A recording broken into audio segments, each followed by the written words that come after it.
السلام علیکم ورحمۃ اللہ وبرکاتہ۔ رحمت عالم صلی اللہ علیہ وسلم کے تیسرے ایپیسوڈ میں بات کرنی ہے ہمیں پیغمبر اسلام صلی اللہ علیہ وسلم کی سیاسی زندگی کے حوالے سے۔ یاد رکھیں، عبادت اور سیاست اسلام کے دو اہم رکن ہیں، اسلام کی دو اہم شاخیں ہیں، جبکہ عبادت کا تعلق خالق سے اور سیاست کا تعلق مخلوق سے ہے۔ بالفاظ دیگر،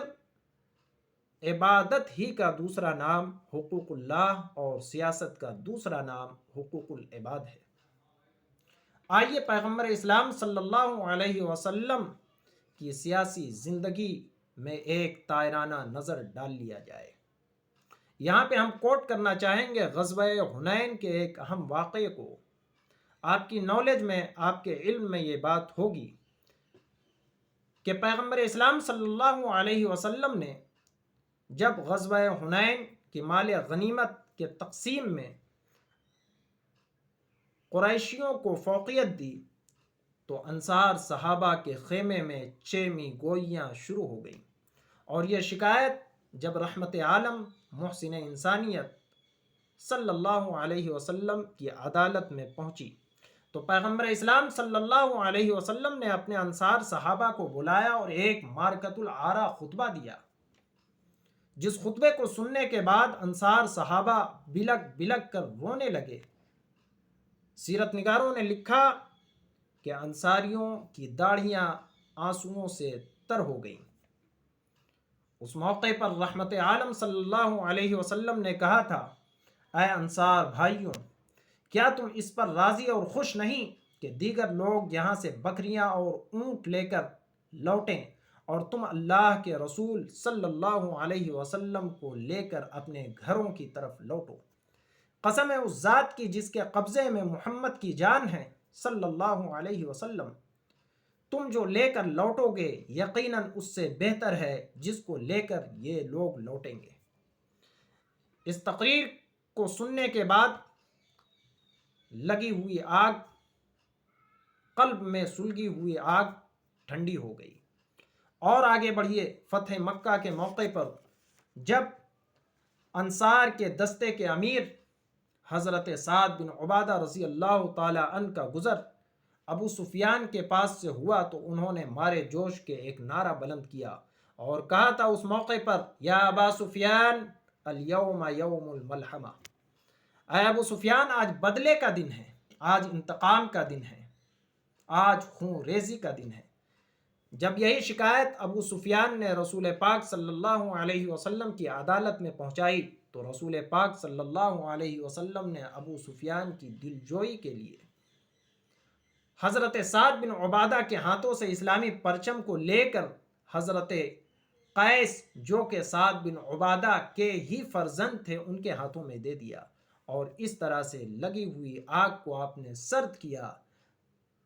تاکہ نہ ہی ابو سفیان کی دل شکنی ہونے پائے، نہ ہی سعد بن عبادہ جو کہ ایک عظیم اور بہادر صحابی رسول تھے۔ اور آگے بڑھیے، رسول پاک صلی اللہ علیہ وسلم کے صحبت یافتہ صحابہ کی زندگیوں کو اٹھا کر دیکھا جائے، مشہور عیسائی مصنف جن کا نام فلپ واچ تاریخ کی کتابوں میں درج ہے، وہ لکھتا ہے کہ جب مصر میں حضرت امیر معاویہ رضی اللہ تعالی عنہ کی حکومت تھی تو اس زمانے میں عیسائیوں کی تعداد 2.5 لاکھ کے قریب تھی، لیکن نصف صدی کے بعد عباسی خلیفہ ہارون رشید کے زمانے میں ان کی نصف تعداد یعنی نصف تعداد میں عیسائی اسلامی تعلیمات خصوصاً اسلامی عدل و مساوات اور دلداری اور رواداری سے متاثر ہو کر اسلام قبول کر لیا۔ اور آگے بڑھیں، حضرت طارق بن زیاد رضی اللہ تعالی عنہ نے جب اندلس کو فتح کرنا چاہا اور دریا کے کنارے عرب فوج کے ساتھ اترے تو اپنی کشتیاں جلا دی اور اس کے بعد ایک مارکۃ العارا خطبہ دیا۔ دبی ہوئی چنگاری کو شعلہ سرخ بنا دینے والا خطبہ تھا۔ آپ نے کہا، ایھا الناس این المفر،